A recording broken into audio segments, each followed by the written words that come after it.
Y'all, Wizard101 just put out a teaser today that could change the game forever, and that is not an exaggeration. Let's go to their Twitter to see what the hell Sauce is freaking out about. Now, this might not look like a whole lot at first glance. It seems like a regular tweet. They're yapping about some spell fusion. There's a Zilla and a Ghoul. Prepare yourselves, y'all.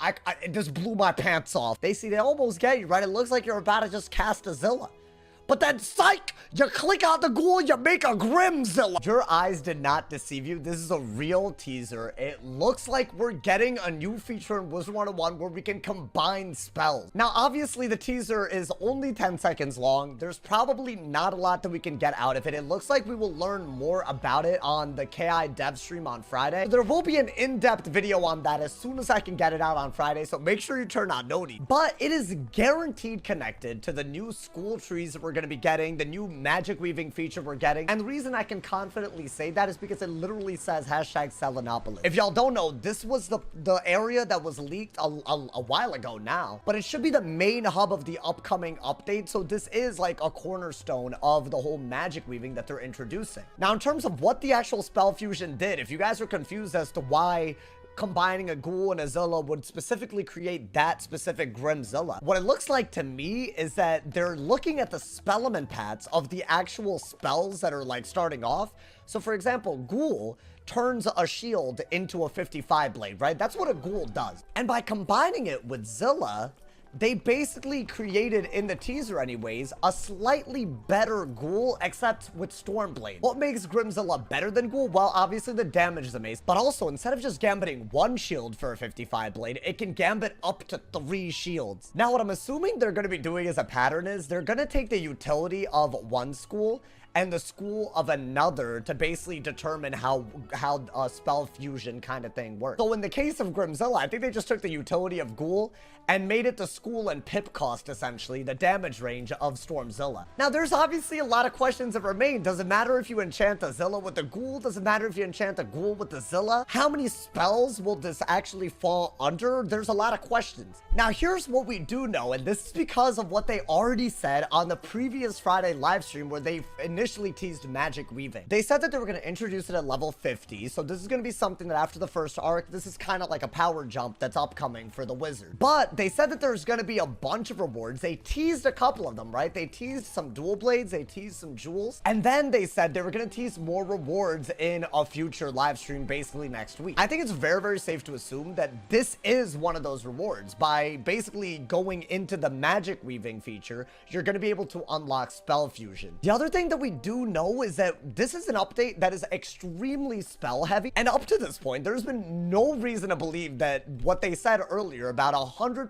new spells being added is actually accurate. So if y'all are like super behind the loop, this was again very early in teaser season. They were saying this is no cap 100+ new spells. They put out a bunch of spell teasers, and each of them probably have spell elements for each school. So we have about 14 of those spells accounted for in terms of like the new world spells. But as far as the 80-ass other spells that we were supposed to get, a lot of people were speculating that it could only just be a bunch of dual blades and a bunch of dual auras, and that's about it, because how else could they get to that number? If I had to guess, they're going to be adding a lot of fusion spells, because I don't think it makes sense to just stop at Ghoul or Zilla. And because this is a feature that specifically unlocks after Arc 1, and because of just what's in the teaser, what I'm going to assume, this could be crazy, but there probably are going to be a lot of combinations that you could do within the Arc 1 spells. Now, will there be preset combos, or will every Arc 1 spell be able to interact with every other Arc 1 spell of any other school? I think it's going to be somewhere in between. But what I really, really like about this is, even if it's like early doors on this feature, let's say that we get like a taste of what it's supposed to feel like, the potential for new spells now is literally infinite. This is something that I think is extremely good for the longevity of the game. I think they're being ambitious. I mean, and also maybe a little bit smart, because yes, with all these combinations of spells,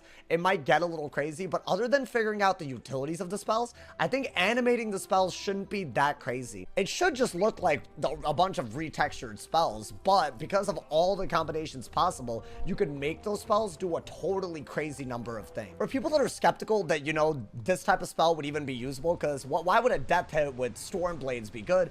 It really does look like the other rewards, other than spell fusion from spell weaving, is they're going to complement things a lot. I've already seen things like dual blades and dual pierce, so it's probably going to be pretty easy easy to do your school's damage per pip with other spells. And I think it's going to add a lot of variety, right? Things like set shields and chromatic weaknesses, which are basically like set weaknesses, they're not going to be as good as they used to. Things like a storm versus storm in PvP is not going to be the same, because now not only are we going to have different secondary schools that you could go into, but you might also have different fusions that are available to you, so you have totally different combos. It would be a crazy underestimation to say that this is like a small update just off of this feature alone. I think there are people, and I saw on the tweet already, there are people that are critical of maybe like a loss of school identity. And this is something that I've seen a lot, right? People think that, you know, the choice of the school that you pick at the beginning of the game, it should matter a lot. So now when you have features like this that start combining spells in all these crazy ways, even as early as level 50, I think what people are maybe rightfully concerned about is, did my choice at the beginning of the game not matter? Can someone just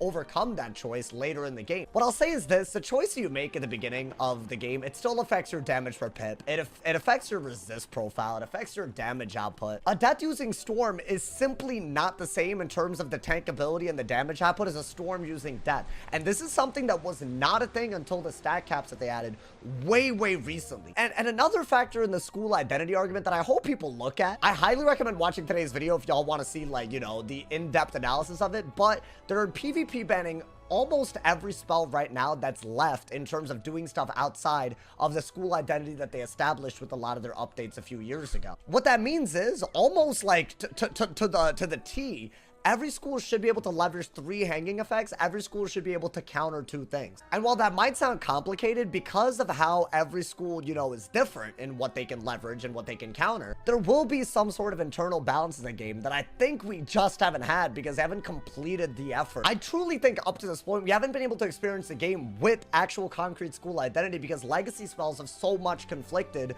with how they're trying to structure the game now. Definitely, I could see why people would consider it a little controversial. You could just combine spells at a drop of a hat, but I really think this could be one of the best features that Wizard101 has added, simply for the variety that it's going to add, the longevity it's going to add to the game. But I had to make a video on this. If y'all didn't know about this, like, that's crazy, that's ludicrous. Let me know what you guys think of spell fusion. Do you guys think that it is just, you know, maybe like the utmost reward for spell weaving, which is what it seems like right now? And what combinations of spells do you guys think could be OP just based on y'all knowing what the spells already do? I feel like when this test realm drops, y'all, I don't think the game's going to be the same anymore. Whether it's for better or for worse, we'll see. There's a lot of videos incoming, including covering what they do on the Friday live stream with this, you know, there will be more on this. So make sure y'all turn on notifications, drop a like if you enjoyed, leave a sub or video, and as always, if somebody hasn't told you you're awesome today, they doing something wrong. Stay awesome, y'all. See y'all soon.